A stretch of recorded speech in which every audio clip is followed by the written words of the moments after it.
Hello everyone, and welcome to the 4th episode of the things you may have missed in Genshin Impact. We've already covered Mondstadt, Liyue, and Dragonspine, so the time has come to start about things missed from characters. Now I must admit, there are more things that I haven't covered about the 3 regions I mentioned earlier. However, I will soon make more in the future, but in the meantime, I want to talk about the characters of Genshin Impact. Let us start with our lovely tone-deaf bard, Venti, also known as Barbatos. I chose him as my first character to be covered because he was the first limited character that MiHoYo released. So, without further delay, let's get right to the first thing we have missed about Venti. What does Barbatos actually mean in real life?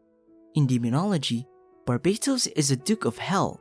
He can speak to animals, tell the future, influence men and women to establish friendships, and lead man to magical hidden treasures. The word Barbatos comes from the Latin word barbatus, which means bearded. However, the demon Barbatos is not believed to have a beard in his humanoid form. Instead, it is said that it has a long white hair and feathery white wings. Another thing is that the demon Barbatos commands 30 legions of demons and has 4 kings as his personal bodyguards. The zodiac sign that can be associated with him is Aries. As shown in the image, this is what Barbatos' sign looks like. So how about his other name Venti? It was actually from an Italian word that was first used in the 1990s, which means 20. It is sometimes used in size options from cafes such as Starbucks. Okay, that is all for number 1. Let's jump on to thing number 2. Barbatos got his appearance from his dead friend. In Genshin Impact, the Archons of Teyvat often want to take on a human form and live as one of their people. But did you ever wonder why the god of Mondstadt, as powerful as the wind, looks like this? It is kinda hard to believe, but the backstory of it is actually quite sad. When we first speak to Venti, we know him to be a fun and goofy guy, but as the story progresses, we find more info about his true identity.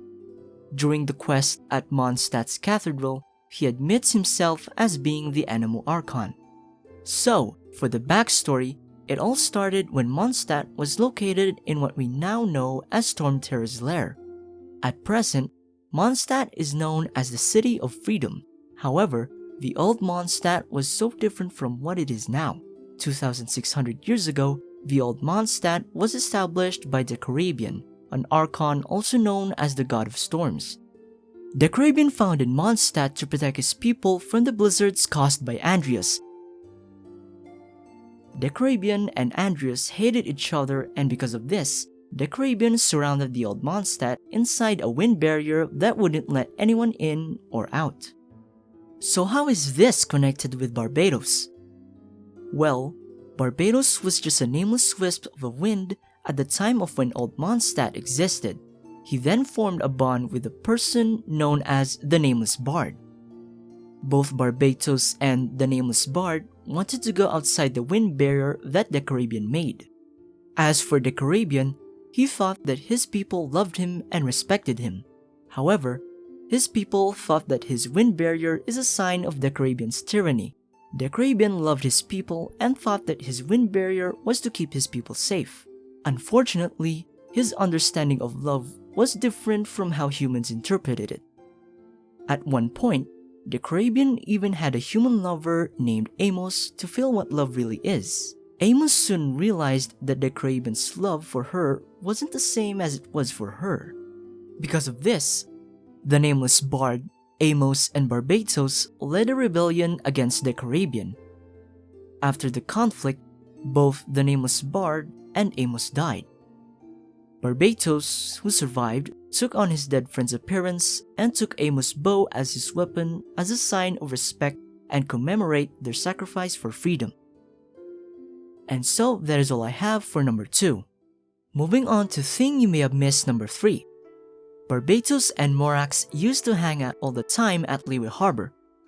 When I first read this, I immediately popped up a smile because how can you not, knowing that both of Liyue and Mondstadt's Archons are hanging out. Wouldn't that be cool to see in a cutscene? Please, MiHoYo, give us a scene of this too. So anyway, after the Archon War had ended, Venti decided to visit Liyue for a change. He discovered vast stretches of stone spears placed upon the ground and beautiful terraces of rice. Upon traveling the region of Liyue, Venti stumbled upon Morax or Zhongli and quickly established a friendship. Venti and Morax would often gather in Liyue Harbor, becoming the first iteration of the Seven from that moment on. Now let's get on to thing you may have missed number 4. How did Venti and Vanessa first meet? Let us first look back at what happened after the fall of Decarabian and the old Mondstadt. When Decarabian died, Venti rose into godhood, becoming the new Anemo Archon. Meanwhile, Andreas, the Big Bad Wolf, had decided that his blizzards and storms could not allow him to keep the people of Mondstadt safe. Andreas then withdrew from the position of the Anemo Archon, which is why Venti won the role. With Venti's new powers, he used his strong winds to blow off the icy snows from the region of Mondstadt. The people then worshipped him together with the god of time as a sign of gratitude for their freedom. Seeing as his people can stand independently, Venti decided to leave Mondstadt so he would not become a tyrant himself in the long run. As the famous quote says, "You either die a hero or live long enough to see yourself as the villain." As 1,600 years had passed, a new threat had appeared where a vicious monster known as Ursa the Drake started to terrorize Mondstadt. Also, while Venti was away, a class of people known as aristocrats become the new leaders of Mondstadt. Some of the known clans which are part of this aristocracy are the Lawrence clan, Gunhilder clan, where Jean and Barbara came from, and Moonknocker clan, the clan of the descendants of the ice-breaking outlander Moonknocker. This aristocracy eventually became cruel and enslaved a lot of people. They would use people to fight in arenas for entertainment or sport, kinda like a Roman version of Tevat. The aristocrats would train these enslaved people, making them gladiators. One such gladiator was the red-haired Vanessa, who would send outcries to Venti. Venti eventually heard her cries and returned to Mondstadt. However, Venti's motive was to attend the Ludai Harpastum and not because of his oppressed people's cries. As Venti entered the city of Mondstadt, he then saw the vicious oppression of the aristocrats. From the manga, it is said that Vanessa defended Venti during a chase. This caught Venti's attention and decided to visit her in her dungeon. The two would then grow a close relation and start a rebellion against Ursa the Drake and the aristocrats. The battle ended with Venti and Vanessa emerging victorious. After these events, Vanessa founded the Knights of Avonius as a way to prevent future aristocrats rising into power and to serve the people of Mondstadt, upholding the true meaning of freedom.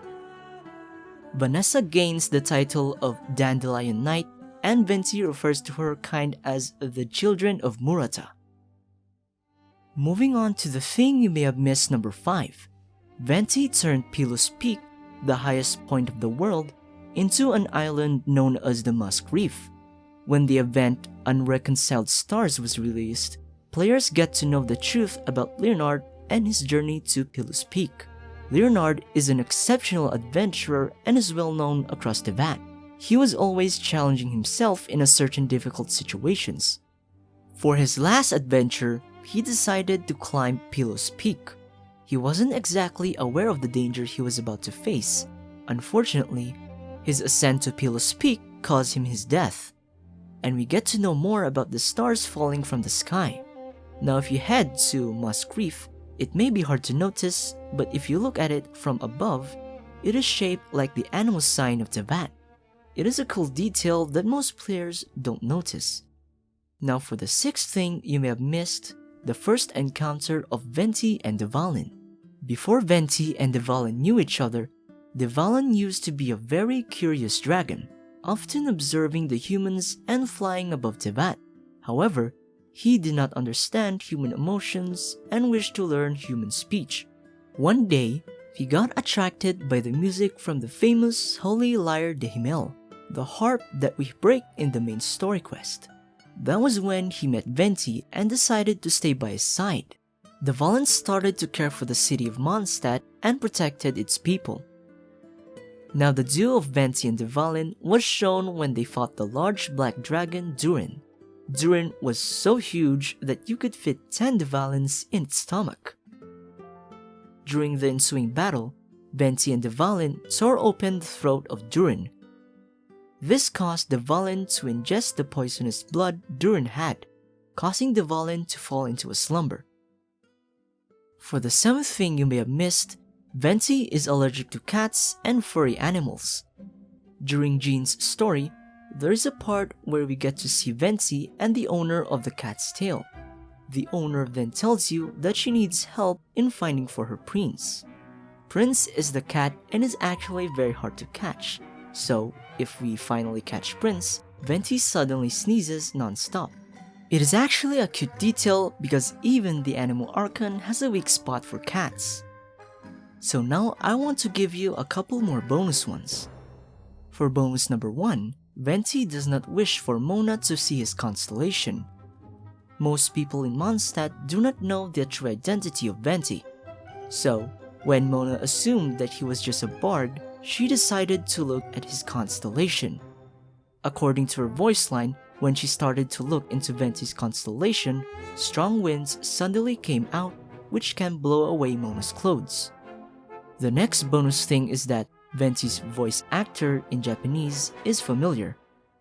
Now for those anime fans out there, if you're familiar with the series Haikyuu, the voice actor of Hinata is the same as Venti. This came as a shock because I am a massive fan of Haikyuu. So anyway, this was all I have for this episode. Now let me know what you think of all of it down in the comments below.